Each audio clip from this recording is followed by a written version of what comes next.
Breaking news! Just confirmed for the Atlanta Falcons. Terry Fontenot is moving, but is it in the right direction? Will these moves pay off? We'll see. Be sure to hit that like button and join us to stay up to date with what's happening behind the scenes. Now, the Falcons have made another move in free agency, and while it may not be the blockbuster signing fans were hoping for, it's a strategic addition that could have a big impact in a key area. Atlanta is bringing in special teams ace and return specialist Jamal Agnew, a former Pro Bowler who will likely step into the role vacated by Avery Williams, who signed with the Philadelphia Eagles. This isn't a move to bolster the wide receiver room or add depth to the secondary. It's about fixing the return game, an area the Falcons have struggled with for some time. Agnew's signing comes on a one-year deal worth up to $2.5 million, a relatively low-risk move that could pay off if he recaptures his 2022 Pro Bowl form. His career stats in the return game speak for themselves: 4 punt return touchdowns, 2 kickoff return touchdowns, and an impressive average of 25.5 yards per kick return. The Falcons haven't had a consistent returner who can return the ball in a while, and Agnew's experience and explosiveness could help change that. One of the key factors here is the NFL's kickoff rule, which was initially introduced as a one-year trial but is expected to be renewed. That rule change has made return specialists more valuable than ever, and we're already seeing teams prioritize that position in free agency. Atlanta needed to address it, and Agnew is a logical choice. That said, his contract doesn't necessarily guarantee him a roster spot. He'll have to earn it in training camp. Now, looking at free agency as a whole, the Falcons have been relatively quiet.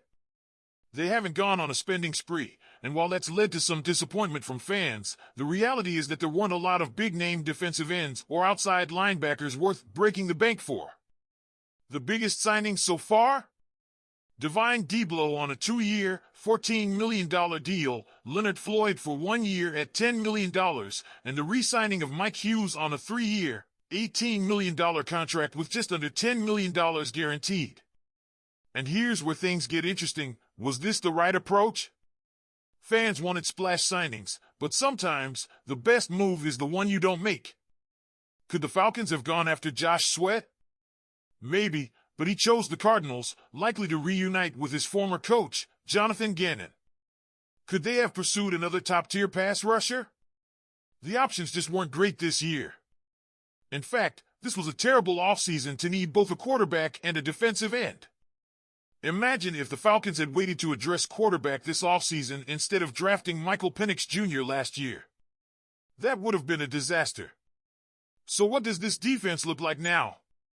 With the draft still ahead, there's a lot that could change, but one of the more intriguing battles is at inside linebacker, where Troy Anderson and Divine Deablo will compete for a starting role. Speed has been a big issue at that position. Guys like Caden Ellis and Nate Landman lack the sideline-to-sideline speed needed to thrive in today's NFL. Deablo should help in that area, and if Anderson fully recovers from his injury, this could be a much-improved unit. As for the safety position, the Falcons made another key signing, bringing in Jordan Fuller.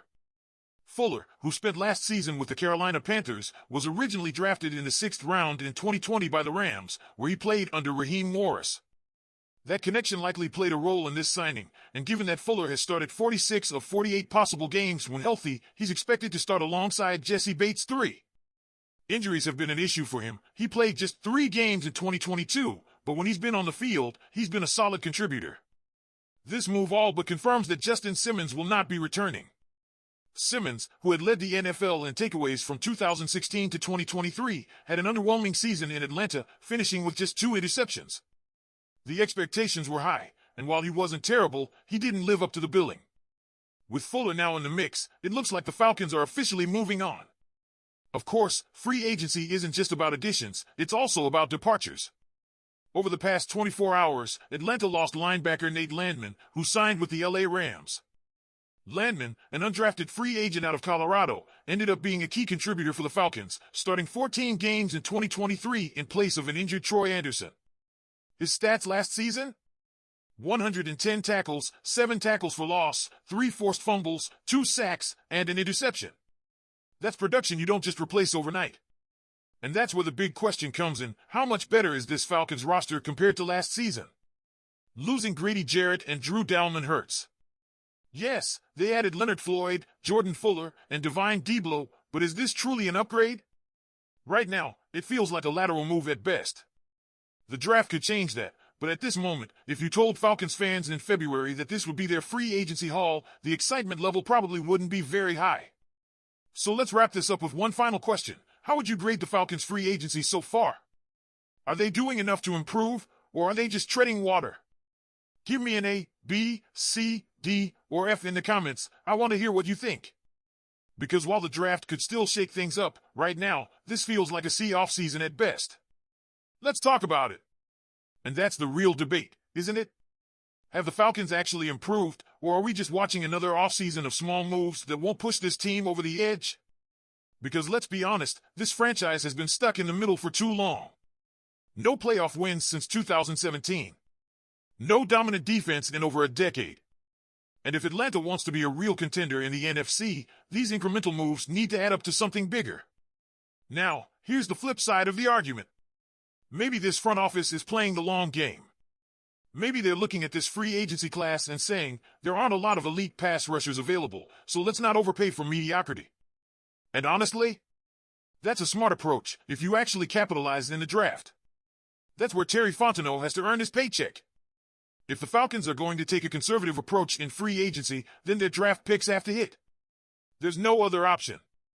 And that brings us to what could be the most critical moment of this offseason, the 2024 NFL Draft.